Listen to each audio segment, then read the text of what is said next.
What up, what up, what up, world? It's your boy J Star back again. We got the Monday night, man, double header. Haven't had one of these since like I think like the first month of football.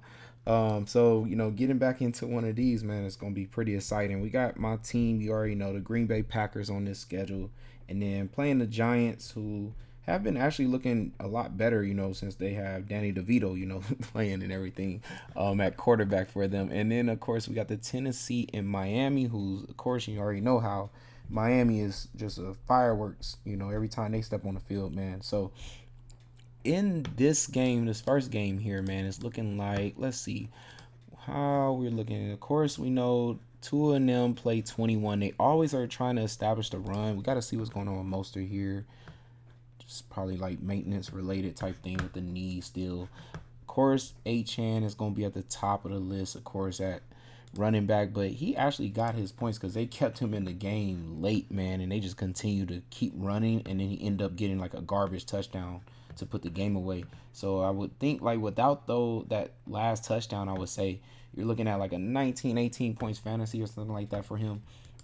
I don't know if that really gets it done in this slate here. For 7,000, we would be looking for a lot more, I think. I know two gamers, you don't really be needing much. Sometimes it's like a 16, 17 even gets you a win. And like I said, since Miami is always going to try to establish a run so they can throw the deep bomb and stuff like that, I just don't know how much they will even need to with the way Tennessee allows so many deep throws and, big fantasy points to receivers. So definitely we already know Hill is going to be in play. Waddle is going to be in play out wide there too. I don't really see Tennessee being able to stop neither one of these two as long as they're able to be healthy and get the volume of targets needed for this. Which with them too, man, they can do that in 4 catches or something like that and already have over 100 yards. So it's crazy. The other side of this game, and like I said, the running back is going to be in play still there. It's just I would probably lean to Achan over Mostert though. And then I would say on the other side here, Will Levis, man, it's going to probably be in a game where he's going to be airing it out a lot. We're looking at a cheap Westbrook, Akini going to be in play. Of course, Hopkins is going to be, big in play, but he will have a tough matchup with probably being with Jalen Ramsey on his side. Westbrook, Akini, or even, I know we've been seeing some Chris Moore, I think 4 targets, 1 target, because I think is he outplaying Phillips? Which I don't even see Phillips on here. Did he get hurt? Okay, he's just way down here. So he had 2 targets. Man, it's crazy. 2 1 targets, man. So it's really weird. I thought he would get way more what I want to say, time on the field and things like that. Like he just was a rookie just last year, but they've been putting in Chris Moore, it seems like a little bit more. I guess he's filled in that slot, but like Burks is still out, right? Or is he even back? Oh, wait, so he's even back too? Okay, he hopes to get more snaps from Burks. Okay, in Monday's game. Okay, because I'm like, he could be in play in that slot area. He should have the better matchup. I'm trying. That's what I was trying to look for. Like, who's their slot receiver going to be in this game? Because I would think like Burks, of course, Okongwu. I think this is where they're going to need to attack in Miami game to stay competitive. I feel like the other players have harder matchups, but those are, of course, Henry and I would say, Hopkins is in play when it comes to I think that touchdown. When they actually score touchdowns, they're probably going to look for those 2 options first, and then like I said, those other cheaper plays like a Kongwu and the Burks, something like that. In that middle of the field area is where you want to attack Miami. So I think definitely those would be the plays there. When it comes to this Packers Giants game here, though, we got Love who's been really like on fire. So definitely Love. I'm thinking Dylan is going to be a play here. As it gets cold, Green Bay loves to run with Dylan. So and even if Aaron Jones is able to play, I still feel like he's going to be like on a snap count. I think Dylan is still going to get a lot of carries here against a team that's really bad against the run. So I definitely think Dylan could actually do something here. I like Reed since it looks like Christian Watson is going to be out, but it's just that Reed is in the spot where they need to attack the Giants at. And I do love Wicks at 3,800. I feel like it's going to be able to do a little bit of what Watson's production has been like. Might not be as great of a touchdown, what I want to say, machine as what Watson is, but I feel like he can definitely make some plays here in this game. Besides that, I do like Kraft. I like the way they're using him right now, and I think for goal lines and stuff like that, he could possibly end up with a touchdown. They probably could be looking for him a little bit more in this game with Watson being out too as well. So definitely like Kraft, and this will be my plays I'm looking at with Love. For Danny DeVito though, man, we of course got Saquon Barkley. I wonder if Jair is going to play in this game. Slayton is still going to be a play for him for sure. It seems like that's his guy who he likes to go to the most. Got 5 and 3 targets for him. Besides that, I thought Hyatt. Let's see, yeah. So Hyatt did get really good targets last game, and he has the explosive ability on their team. So these two out wide, I would think is where you need to be attacking. They don't really go to their tight end, and he's also banged up.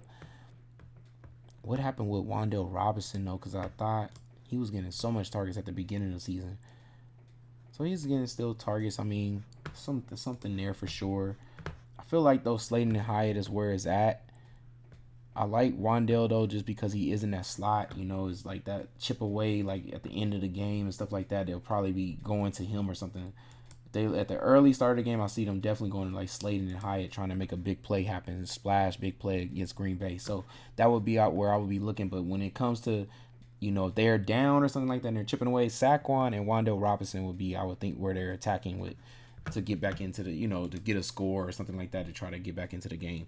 So just making my one lineup, man, for this. I'm leaning heavily to two sides and really not looking too much on anywhere else. So because Miami is going against a rookie, so I just feel like they're gonna probably like smoke Tennessee here, man. I really just don't. They just got in first place too with the bye. They're gonna want to keep that first place, for longer than just 1 week, So I definitely think they're gonna come in there and like kind of slaughter them. I feel like against Tennessee.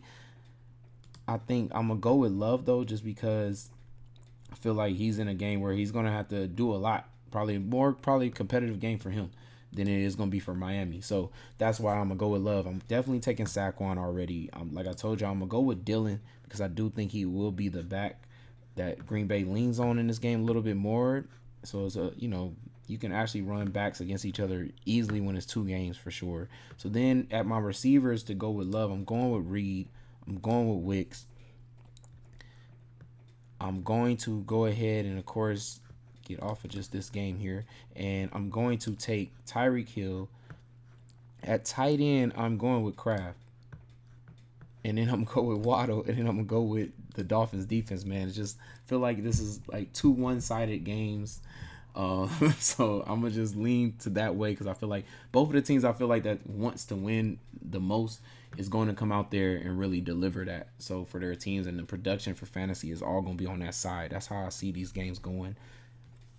So it would be basically kind of the same for showdowns, except for I would think Green Bay has more of a shot at being like a 4v2 lineup if I was thinking of a showdown for Green Bay for sure. I think there's definitely at least 2 giant players, if not Danny DeVito, maybe one of the receivers, or maybe the kicker, definitely gets in a lineup with a Love there, stack of 4 Green Bay Packers and stuff. For the Miami game, that more seems like it could end up being a 5v1 there if I was thinking of a showdown option there for that game.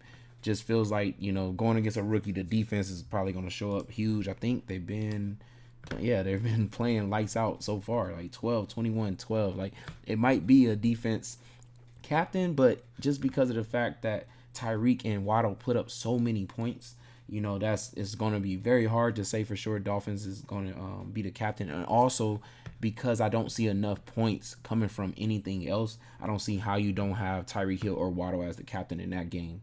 I don't really see enough players on the other side. Like, I don't see Hopkins getting 20 points in that game. I just feel like he might end up with a nice 11 or something like that. So that would be the only thing. And I think, there would be, what I would say is for a showdown thing of that game, like, of course Hopkins is going to still be in play because of that, but like I would say one of those cheaper options like a Burks, the tight end in a Kongu or something like that is one of the things I would be running back. I don't see both of them though. I see possibly only one. So like I said, it seems like that game would be more leaning to be a 5v1 stack there. But that's it, man, for the doubleheader first look, man. Lineup here, man. Like I said, I'm going heavy one side. I know it could, like I said, could be Wicks could get moved out of here, and it's a whole bunch of other options, like I said, because if I like I described already in a showdown, I would think two things probably get for the Giants. So something like a Wan'Dale Robinson, a Hyatt, I don't mind even tossing in one of those to be different, with something else to run back other than just Saquon here. But I feel like this is probably the game though where I would think something gets run back against them, and actually can hit. Besides the Miami game, I don't really see much, because if I don't really see Henry and Hopkins doing well, then it's very hard to even see anybody actually having a decent amount of fantasy points to be in a doubleheader lineup for me, at least. So that's it, man. I hopefully this really helps y'all out. Y'all able to cash some big money, man, on that Monday night doubleheader, man. Should be a pretty exciting night for a Monday night doubleheader here, man. Two good teams I feel like that's on a hot streak right now with Miami and Green Bay, at least. The other two, yeah, maybe not so much. But it's your boy J Star, man. Good luck to all y'all. I'm out. Peace.